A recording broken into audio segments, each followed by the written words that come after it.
Welcome, everybody. Good morning, good afternoon, good evening, depending on where you are joining us. I hope you enjoyed the little video. If you joined early enough to watch it all, I'm very happy to be here to welcome you all for the launch of our fourth edition of the Global Deal Flagship Report. So, as you know, we do this flagship report every 2 years. So the first was done well before I came on board in 2018, and it looked at the concept of global dialogue and of social dialogue and the current state of social dialogue. Then we had one plan for 2020 that was all focused on the role of social dialogue in skills development and planning and design. And then COVID-19 happened. So a significant part of that report was also dedicated to show how governments and social partners around the world mobilized the social dialogue to address the repercussion of the COVID-19 pandemic. And then we still had a significant portion of the report dedicated to how social dialogue can help address the skill challenges. Then the last report in 2022 presented practical case studies to underline how partners address global labor market challenges with the help of social dialogue. And so for this report, we followed pretty much that structure. As you've seen in the video, the report is structured around 5 thematic topics, which are crucial in today's labor market and came in large part from your suggestions, and they cover the adoption of AI in the workplace, the transition to a net zero economy, the transition for informality to formality, the improvement of occupational health and safety, and also the strengthening of labor migration government. So thank you very much for your suggested case studies. So you've suggested many interesting good practices of where social dialogue played a key role in each one of these contexts, and also thanks for working with us to refine the descriptions and the evidence around those good practices. In addition, of course, the flagship, like it did last time, also reports the commitments. So it has an overview of the commitments based by our partners, showing how they are supporting social dialogue for decent work and inclusive growth in practice. As of November 2024, we had 146 partners representing, as you know, government, businesses, business organizations, and employers organizations, unions, and other stakeholders, including civil society, for example, or local and regional administrations. And as of last month, 112 partners had made 160 voluntary commitments, with several partners having updated their commitments since the last flagship in 2022. And we've also included, there are also 18 new commitments that were made in between.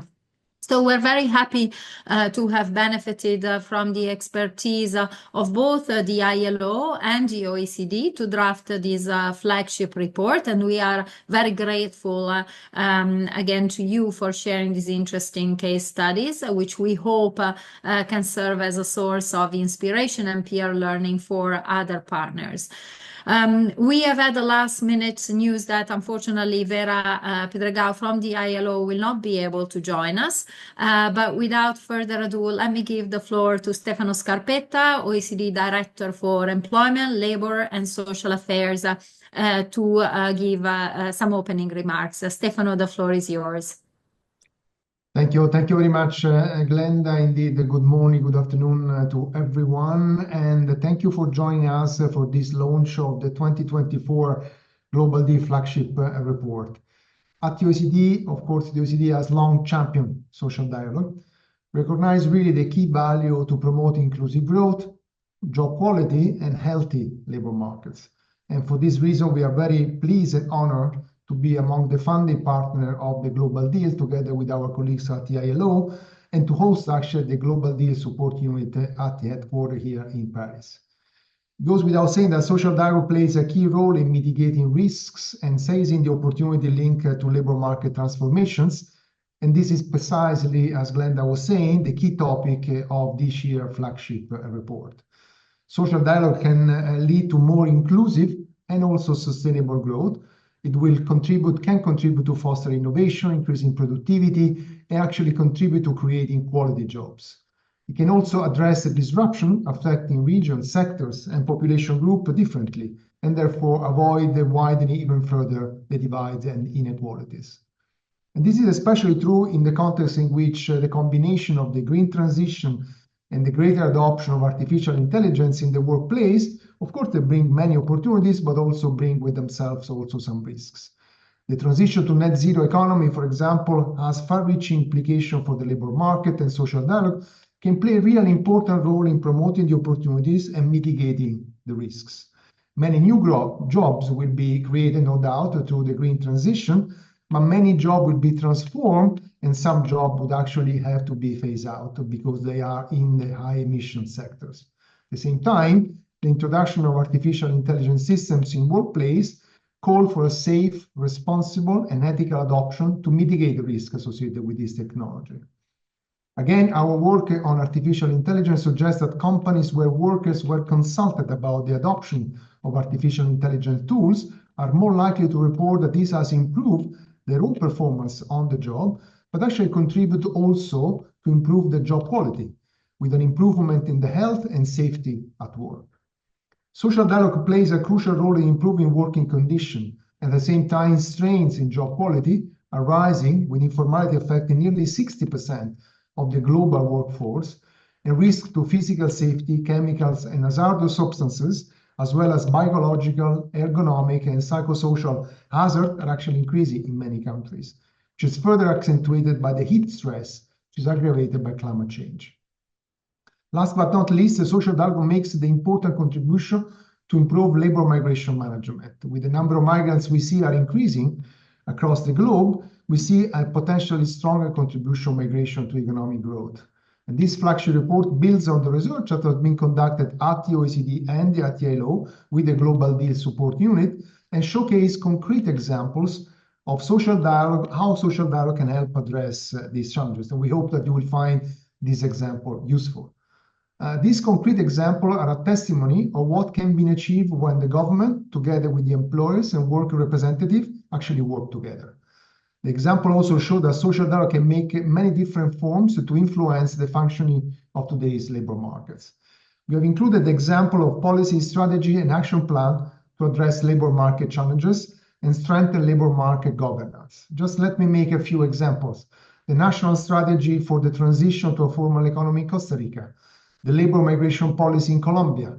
There are also instruments as guidelines and resources, including the principle for best practice, which were developed by the US Department of Labor as part of the US Executive Order on Artificial Intelligence to mitigate the AI potential harm and maximize its potential benefit, or the establishment of a database to collect good practices and support negotiation for future agreement. There are many agreements, including, for example, the collective agreement to protect workers and foster productivity and innovation in the construction sector of Tunisia, or the social charter in France, which was signed by social partners and the main companies responsible for the delivery of the Olympic Games, and subsequently implemented together to promote inclusion and by partners across a wide range of sectors. In some cases, we report on the implementation of projects to address the challenges on the ground. In projects like Sweden, to address the exploitation of workers in certain sectors, mainly migrant workers. So we hope that the 14 case studies presented throughout in the report will be of use to the Global Deal community, and beyond, we are counting on you to disseminate these examples of good practice on social dialogue and actually continue to share with us the many practices that you actually see emerging and developing across the world. So with that, thank you very much, and Glenda, the floor back to you. Thank you very much, Stefano. Great introduction to the presentation of the flagship report. Isabel Kronisch, who's a policy analyst with the Global Deal Unit, will share the presentation now. Isabel, the floor is yours. Yes, Thank you very much, Glenda, and also good afternoon, good morning from my side, good evening, and very warm welcome on my behalf as well. So I will present to you the flagship report from this year. So our flagship report, the fourth edition of the flagship report, contains 5 thematic chapters, as we've heard, with 14 case studies, which were selected and drafted together with the Global Deal partners.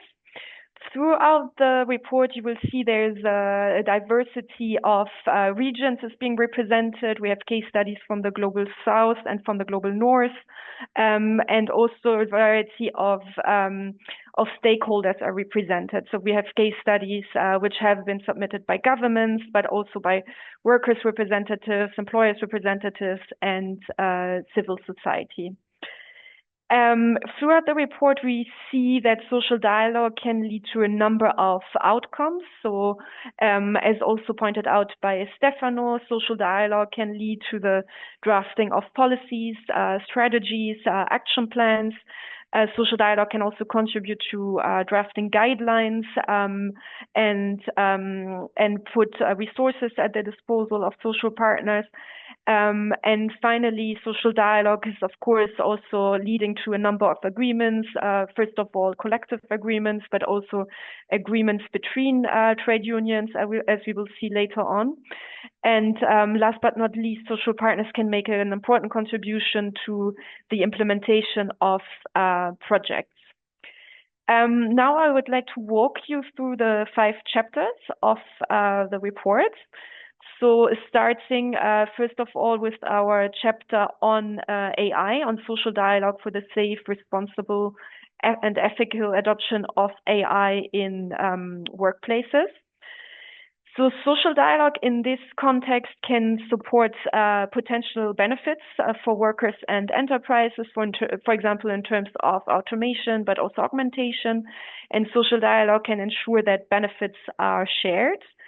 It can also mitigate negative impacts and risks. So, for example, social partners can contribute to assessing implications for occupation and skills, and also measure impact on working conditions or on privacy and labor rights. Social partners can also promote trust for and acceptance of AI of AI technologies in the workplace, and we have seen a positive impact of worker consultation, for example, in terms of performance, but also mental health. Now, in the flagship report, we have 3 examples are being presented under this chapter. First of all, the US executive order on an AI, which is emphasizing the importance of worker empowerment, human oversight, transparency, protecting labor and employment rights, and also emphasizing a responsible use of worker data. And under the executive order, the Secretary of Labor has published principles and best practices in consultation with workers and employers. Then we have a second example from Europe, from European social partners, the European Social Partners Framework Agreement on digitalization, which provides important principles to ensure trustworthy AI and guarantee the human in control principle, also upholding transparency and ensuring data protection. And then finally, we have one example from 2 submitted by 2 workers' organizations, by Public Services International, the PSI, and also by UNI Global Union. So we have the PSI Digital Bargaining Hub and the UNI Global Union database of AI and algorithmic management. And well, these 2 databases provide key resources for trade unions to negotiate collective agreements and to learn from different examples from trade unions around the world. Throughout this chapter, we see that social dialogue contributes to adapting and also adopting new policies, laws, and guidelines. Social dialogue can set protective measures for workers and can also support upskilling and reskilling for workers in the context of introduction of AI systems in the workplace. Now, our second chapter focuses on just transition, social dialogue for just transition. So in this context, social partners and governments can work together to raise awareness and understanding about just transition and sustainable development, assess changes that are needed on the labor market. So, for example, there will be new jobs created. There will also be some existing jobs that will be lost. And in this context, it is important to assess the impact on the ground to protect workers, also support enterprises, and also taking into account heat stress, which is a rising concern. So again, we have case studies, which we are presenting throughout the chapter. The first one from Austria, the Just Transition Action Plan from Austria, which is focusing on upskilling and reskilling in the context of a just transition, and where social partners have been closely involved and are also involved for implementation of the action plan. We have a second example from Chile, focusing on the phasing out of coal-fired power plants in Chile, and so which has led to the creation of new jobs, but also to the loss of existing ones. And social partners here have contributed to several strategies at the national level, to the National Strategy for Socio-Ecological Just Transition, and at the more regional level to environmental and social recovery plans.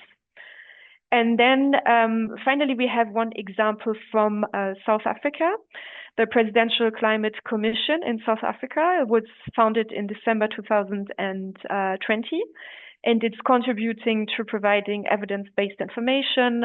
Also, it aims at building consensus between stakeholders, including social partners, and advising on means of implementation to support just transition. Throughout this chapter on just transition, we have seen that social dialogue can help build consensus and design policies, laws, and guidelines to support a just transition. It can also support the design of employment-focused measures on upskilling and reskilling, also, for example, to adapt occupational profiles. And social partners can also make a contribution to include environmental provisions in collective bargaining agreements. Now, our third thematic chapter is focusing on transition to formality, social dialogue to support holistic approaches to transition to formality. So in this context, we see that social dialogue and social partners play a fundamental role to take into account the various groups of informal workers and also assess the impact in various sectors of the economy where informal workers are predominantly working, like in agriculture or construction where men are overrepresented, or domestic work where women are overrepresented. And here, social partners were involved through 4 tripartite technical commissions to assess challenges on the ground and to adopt a holistic approach, paying special attention to vulnerable groups of workers in the labor market and supporting their transition to formality. Then we have a second example that has been submitted by Diego, which is focusing on Brazil and Zimbabwe and on the struggle of informal workers to have access to freedom, to the rights to freedom of association and collective bargaining. And it shows different strategies to give informal workers a representative voice and also a platform to associate and to bargain with authorities. Throughout this third chapter, we see that social dialogue contributes to inclusive and holistic policies and strategies, and also plays a key role to protect workers and to support formalization. The fourth chapter is focusing on working conditions and more specifically on occupational safety and health. and on how social dialogue and social partners can identify, prevent, and mitigate risks related to physical and mental safety, and also prevent accidents and injuries in the workplace, focusing on sectors with high vulnerabilities, for example, agriculture, construction, fishing, manufacturing, and mining, and also focusing on groups of workers that are overrepresented in the informal economy and where risks are especially high. And also in this context, we see that social dialogue can protect workers against heat stress and prevent decreases in productivity. The 3 case studies you can find in the report are, first of all, the one example from France on the Paris 2024 Social Charter, which was signed by social partners and the major companies responsible for the delivery of the Olympic Games in 2018 to ensure that the Olympic Games that were organized this year in Paris were socially and economically responsible and contributed to local sustainable development. And for example, we have seen that in the context of these endeavors, the number of work-related accidents could be significantly reduced on Olympic construction sites. The second example is from Indonesia and focusing on improving working conditions in the export garment sector. And highlighting the role of bipartite workplace and occupational safety and health committees, and how recently the government of Indonesia has introduced sexual harassment task force, which should be established under the existing workplace committees to improve working conditions, especially for female workers in the workplace. And then the last example from Tunisia on an MOU signed between the Fédération Générale du Bâtiment et du Bois and the Fédération Nationale des Entreprises de Bâtiments et des Travaux Publics, which was signed in 2023 to protect workers in the construction sector, and especially in a context where climate change is having a huge impact on workers, on working conditions, and is making working conditions more difficult for workers. Throughout this chapter, we see that social dialogue is contributing to strengthening representative institutions in the workplace and identifying risks in the workplace. Social partners also play a key role in participating through the participation in tripartite negotiations to design policies and laws, and also are quite an important actor to design responses in terms of crisis and to favor sustainability and enforcement of policies and laws. And finally, play also a key role to promote, monitor, and enforce compliance with occupational safety and health laws and regulations. Then last but not least, we have a final chapter on social dialogue for fair and effective labor migration governance. And here we see throughout the chapter that well, first of all, migrant workers are more vulnerable to labor rights violations than other workers. And this vulnerability is due to several factors. It can be due to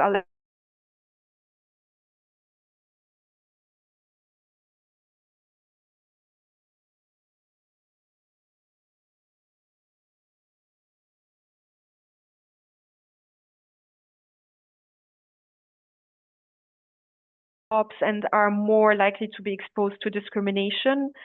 And finally, we also see that unfair recruitment practices are on the rise. And so in this context, it's important to support access of migrant workers to the rights to freedom of association and collective bargaining, and to recognize migrant workers as contributors to the labor market, and as also workers that can, for example, fill certain skill shortages on the labor market. We have 3 case studies in this chapter. The first one from Cambodia. So the labor migration policy in Cambodia, which heavily relied on social partners for the drafting process and also for implementation, and it's currently being upgraded to national policy to enhance the protection of migrant workers who move abroad for work purposes, and also to improve labor market functionality and contributing to socioeconomic development of Cambodia. So, for example, through the sending of remittances or through upskilling of workers. The second example from the Horn of Africa, an agreement signed between the Federation of Somali Trade Unions and the Confederation of Ethiopian Trade Unions, which was signed in 2023, and which aims at better supporting migrant workers, better protecting them.